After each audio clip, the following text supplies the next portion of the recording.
Novel ചർച്ചയിൽ പങ്കെടുക്കാൻ നോവലിസ്റ്റും എത്തി. വ്യത്യസ്തതകളോടെയുള്ള നോവൽ ചർച്ചയും വേറിട്ടതായി.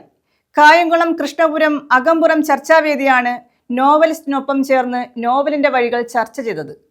തികഞ്ഞ ഗ്രാമീണ അന്തരീക്ഷത്തിൽ വീട്ടുമുറ്റത്ത് അവർ ചർച്ച ചെയ്തത് എസ് ഹരീഷിന്റെ പട്ടുനൂൽപ്പുഴു എന്ന നോവലായിരുന്നു. നമ്മുടെ അകമ്പുറത്തിൻ്റെ ചർച്ചാവേദിയുടെ 6ാമത്തെ പ്രോഗ്രാമാണ്. ഒരു വർഷത്തിനുള്ളിൽ നമുക്ക് 6 പ്രോഗ്രാമാണ് നടത്താൻ സാധിച്ചത്. ആദ്യത്തെ പുസ്തകം നമ്മൾ ചർച്ച ചെയ്തത് പങ്കോടിൻ്റെ ഉരുവം എന്ന കഥ ചർച്ചയ്ക്കെടുത്തു. 4ാമത്തേത് 2023 അവാർഡ് നേടിയ കേരള സാഹിത്യ അക്കാദമി അവാർഡ് നേടിയ നോവൽ വിഭാഗത്തിൽ അവാർഡ് നേടിയ ഹരിദാ സാവിത്രിയുടെ സിൻ ചർച്ച ചെയ്തു. അടുത്ത പുസ്തകം എന്ന് പറയുന്നത് ഷീല ടോമിയുടെ ആ നദിയോട് പേര് ചോദിക്കരുത് എന്നുള്ള പുസ്തകം. ഇപ്പോഴാണ് ശ്രീ എസ് ഹരീഷിൻ്റെ പട്ടുനൂൽപ്പുഴു, അദ്ദേഹത്തിൻ്റെ 3ാമത്തെ പുസ്തകമാണിത്. 1 മീശ, 2 ആഗസ്റ്റ് 17, 3ാമത്തെ പുസ്തകം പട്ടുനൂൽപ്പുഴു. ഭയം, ഏകാന്തത, സാമൂഹികമായ ഒറ്റപ്പെടൽ എന്നിവ പ്രമേയമായി എസ് ഹരീഷ് എഴുതിയ നോവലാണ് പട്ടുനൂൽപ്പുഴു.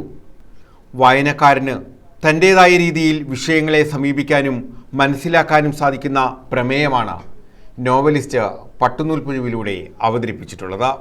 ഏറ്റവും അതിജീവിച്ച സാഹിത്യരൂപമാണ്, എല്ലാത്തിനെയും ഉൾക്കൊള്ളുന്ന ഒരു സാഹിത്യരൂപമാണ്. ഇപ്പം വിദേശത്തൊക്കെ ധാരാളം പുതിയ നോവലുകൾ വരുമ്പോൾ അത് ചിലതൊക്കെ വായിച്ചാൽ നമ്മൾ അത്ഭുതപ്പെട്ടു പോകും. അത്രയധികം വൈവിധ്യമുള്ള നോവലുകൾ അവിടെയൊക്കെ ഇറങ്ങുന്നുണ്ട്. ഇപ്പോൾ നോസ്ഗാർഡ് എന്ന ഒരു എഴുത്തുകാരുണ്ട്, നിങ്ങൾ ഒരു പക്ഷേ കേട്ടിട്ടുണ്ടായിരിക്കും. നോർവീജിയൻ എഴുത്തുകാരാണ്, ലോകത്തിലെ ഏറ്റവും കൂടുതൽ വായിക്കപ്പെടുന്ന എഴുത്തുകാരാണ്. അദ്ദേഹത്തിൻ്റെ നോവൽ വായിച്ചാൽ അത് ആത്മകഥയാണോ അല്ലെങ്കിൽ നോവലാണോ എന്നൊന്നും നമുക്കറിയാൻ പറ്റില്ല. അത്ര ഒരു തരത്തിൽ പുതിയ ഫോമിൽ എഴുതിയ നോവലുകൾ വരുന്നുണ്ട്. ചില നോവലുകൾക്കകത്ത് ചില ലേഖനങ്ങളുണ്ട്, യാത്രാവിവരണങ്ങളുണ്ട്. അങ്ങനെ എല്ലാത്തിനെയും ഉൾക്കൊള്ളുന്ന ഒരു സാഹിത്യരൂപമായിട്ട് നോവൽ പതുക്കെ പതുക്കെ മാറിക്കൊണ്ടിരിക്കുകയാണ്. അത് കേരളത്തിൽ സംഭവിക്കുന്നുണ്ട്. കേരളത്തിൽ ഇപ്പോൾ 2020 ശേഷം പറഞ്ഞല്ലോ, ധാരാളം പുതിയ നോവലുകൾ വന്നു. എനിക്ക് തോന്നുന്നു അങ്ങനെ ഒരു മാറ്റം ഉണ്ടായത്. അജീഷിനൊക്കെ അതിനെക്കുറിച്ച് കൂടുതലായിട്ട് സംസാരിക്കാൻ പറ്റും. പലരി മാണിക്യം എന്ന് പറയുന്നൊരു നോവലുണ്ട്, പലരി മാണിക്യം, TP രാജീവൻ്റെ.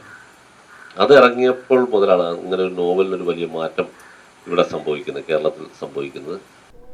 നോവലിലെ കഥാപാത്രങ്ങൾ അനുഭവിക്കുന്ന ഭയങ്ങളും വിഷാദങ്ങളും വായനക്കാരനും പങ്കുവച്ച സാർത്ഥകമായ ഒരു ചർച്ചാവേദിയാണ് കൃഷ്ണപുരത്ത് വീട്ടുവളപ്പിൽ നടന്നത്. കൃഷ്ണപുരം അകമ്പുറം ചർച്ചാവേദിയുടെ നേതൃത്വത്തിലാണ് എസ് ഹരീഷിൻ്റെ പട്ടുനൂൽപ്പുഴു ചർച്ച ചെയ്തത്. നോവലിസ്റ്റ് ഹരീഷും ചർച്ചയിൽ പങ്കാളിയായി എന്നുള്ളതായിരുന്നു ഇതിൻ്റെ വേറിട്ട പ്രത്യേകത.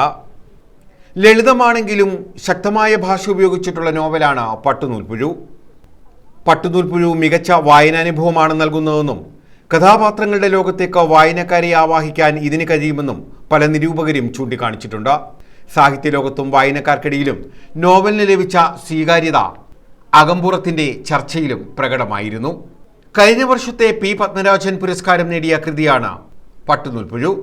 യുവനിരൂപകൻ അജീഷ് ജി ദത്തൻ നോവലിനെ വിലയിരുത്തി. എന്തെങ്കിലും ഒരിക്കലും വരണമെന്ന് പറയും, പക്ഷെ ആള് പറയും ഇത് വളരെ ചെറിയൊരു പരിപാടിയാണ് എന്നൊക്കെ പറയും. പക്ഷെ ഇവിടെ വന്നപ്പോൾ എനിക്ക് മനസ്സിലായത് വലിയൊരു പരിപാടിയാണ്. വലിയ പരിപാടി എന്ന് ഞാൻ ഉദ്ദേശിക്കുന്ന ആളുകളുടെ എണ്ണത്തിന്റെ വലിപ്പത്തിലല്ല.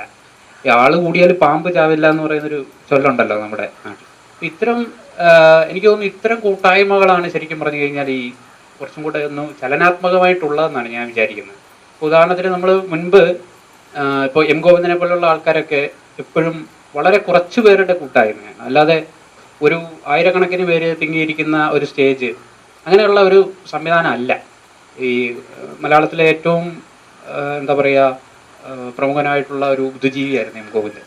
അതുപോലെ തന്നെ കവിയായിരുന്നു, കഥാകൃത്തായിരുന്നു, ഒക്കെ ആയിരുന്നു. അപ്പോൾ അദ്ദേഹം ചിന്തകനായിരുന്നു അതിനേക്കാൾ ഉപരി. അപ്പോൾ അദ്ദേഹത്തിൻ്റെയൊക്കെ ഒരു രീതി എന്ന് പറയുന്നത് ഇതാണ്, ഈ വളരെ കുറച്ച് ആളുകൾ. അപ്പോൾ അത് കൂടുതൽ എഫക്റ്റീവ് ആകും എന്നുള്ള ഒരു അഭിപ്രായം എനിക്കും ഈ കാര്യത്തിലുണ്ട്. രേഖാർത്താങ്കൾ, ഡോക്ടർ ശിശുപാലൻ, സുരേഷ് വർമ്മ, ജേക്കബ് ഉമ്മൻ, വാത്തിശ്ശേരിൽ മനോഹരൻ, ഭദ്രൻ കാർത്തിക, N. അമൽകുമാർ, ബെൻസി മൂലവീട്ടിൽ, GNE, ഹരികുമാർ കൊട്ടാരം, സുമേഷ് കുമാർ, യമുന, ഹരീഷ്, ലേഖാ സുദർശനൻ, അജിത് കുമാർ കോയിക്കലേത്ത തുടങ്ങിയവർ പുസ്തകത്തെക്കുറിച്ച് ഗൗരവമേറിയ ചർച്ചകൾക്ക് നേതൃത്വം നൽകി.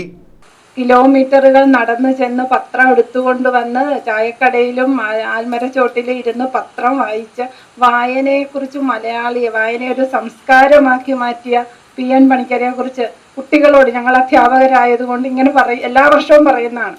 നമ്മുടെ സുദർശൻ ചേട്ടൻ സത്യത്തിൽ ആ ഒരു തലത്തിലേക്കല്ലേ ഉയരുന്നത് എന്ന് നമ്മൾ ചിന്തിക്കണം. കാരണം എങ്ങനെയാണ് ഇങ്ങനെ എഴുത്തുകാരെയും വായനക്കാരെയും കണ്ടെടുക്കാൻ കഴിയുക? ഇപ്പൊ തന്നെ നമ്മുടെ പ്രിയപ്പെട്ട എഴുത്തുകാരൻ ഹരീഷിനെ കൈകൊടുത്ത് സ്വന്തമാക്കിയ കഥയാണ് അദ്ദേഹം പറഞ്ഞത്. ഇങ്ങനെയാണ് ഓരോരുത്തരെയും നിങ്ങൾക്ക് എല്ലാവർക്കും അറിയാം. സുദർശനൻ ആലുമൂട്ടിലാണ് മോഡറേറ്ററായിരുന്നത്. Doctor GR Santhosh Kumar, advocate Abraham P. John എന്നിവർ ഓൺലൈനായും നോവൽ ചർച്ചയിൽ പങ്കെടുത്തു. ശ്രീ ഹരീഷിനെ ആദ്യമായിട്ട് ഞാൻ ശരിക്കും പറഞ്ഞാൽ സന്തോഷം. അദ്ദേഹത്തെ നേരിട്ട് കാണണമെന്ന് വിചാരിച്ചിരുന്നതാണ്. ഞാൻ അതിനോട് ടിക്കറ്റൊക്കെ ബുക്ക് ചെയ്തതാണ്. പക്ഷെ വരാൻ നിർവാഹമില്ലാതെ നേരിട്ട് കണ്ട് സംസാരിക്കാൻ അവസരമാണ് നഷ്ടപ്പെട്ടത്.